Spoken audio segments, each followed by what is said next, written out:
मित्रों, एक क्वेश्चन प्रतियोगी परीक्षाओं में बार बार पूछा जाता है। वह क्वेश्चन ये है कि चिप्स के थैलियों में कौन सी गैस भरी जाती है।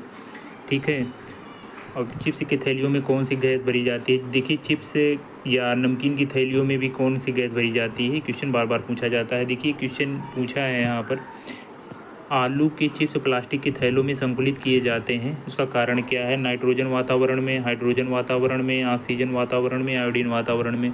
मतलब किस वातावरण में आलू के चिप्स प्लास्टिक की थैलियों में संकुलित किए जाते हैं, क्वेश्चन यही है। या इसको इस तरीके से भी दे सकते हैं, चिप्स की थैलियों में कौन सी गैस भरी जाती है, या नमकीन की थैलियों में कौन सी गैस भरी जाती है। क्वेश्चन घुमा फिरा कर बार बार एग्जामों में पूछा जाता है। ठीक है, तो देखिए, जो इसका आंसर होगा नाइट्रोजन होगा। बहुत सारे लोग रटे भी होंगे नाइट्रोजन। तो नाइट्रोजन क्यों चिप्स की थैलियों में भरा जाता है, उसका कारण आइए देखते हैं। ठीक है, नाइट्रोजन इसलिए भरा जाता है।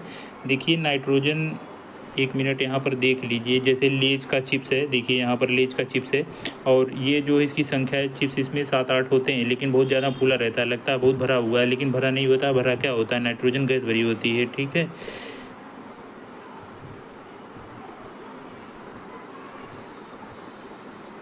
अब देखिए यहाँ पर इसको देखते हैं कि ये नाइट्रोजन गैस क्यों भरी जाती है। तो देखिए, नाइट्रोजन गैस इसलिए भरी जाती है, नाइट्रोजन का मतलब इलेक्ट्रॉनिक नंबर है, परमाणु क्रमांक जो होता है, एटॉमिक नंबर है, वो 7 है। अब इसको देखिए, इसका इलेक्ट्रॉनिक विन्यास करेंगे तो अफवाह के अनुसार 1s2, 2s2 और 2p3। ठीक है, अब देखिए, पी वाले जो सेल में इलेक्ट्रॉन है वो 3 इलेक्ट्रॉन है। तो यहाँ पर ऐसे देखेंगे तो आधा आधा भरे होंगे, एक इलेक्ट्रॉन, फिर आधा इलेक्ट्रॉन, फिर आधा इलेक्ट्रॉन, मैक्सिमम 2 हो सकते हैं। तो जब इस टाइप की स्थिति होती है कि जब बाह्य कोश के इलेक्ट्रॉन या तो आधा पूरा भरे होते हैं या तो पूरा पेयर में होते हैं, तब वह स्टेबल होता है। जैसे अगर ये पूरा हो जाएगा तब भी अस्थाई हो जाएगा, नहीं तो आधा भरा हुआ है तब भी अस्थाई होगा। तो नाइट्रोजन के केस में आधा भरा हुआ है, इसलिए अस्थाई है।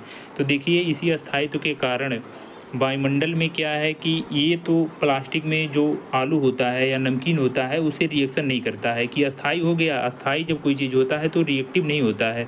ठीक है, इसलिए रिएक्शन नहीं करता है तो ऑक्सीडाइज नहीं होता है, ख़राब नहीं होता है, लंबे समय तक उसमें चलता रहता है, और इससे जो है कंपनियों को अधिक फ़ायदा होता है। ठीक है, और इसका कारण एक ये है कि अस्थाई अधिक होता है। इसीलिए देखिए कि वायुमंडल में नाइट्रोजन 78% पाया जाता है, इसी अपनी अस्थायित्व के कारण। और नाइट्रोजन कहाँ से मिलता है, जीव जंतुओं, पेड़ पौधों से नाइट्रोजन मिलता है, अपने अस्थायित्व के कारण वायुमंडल में सबसे अधिक मात्रा में उपलब्ध है। ठीक है।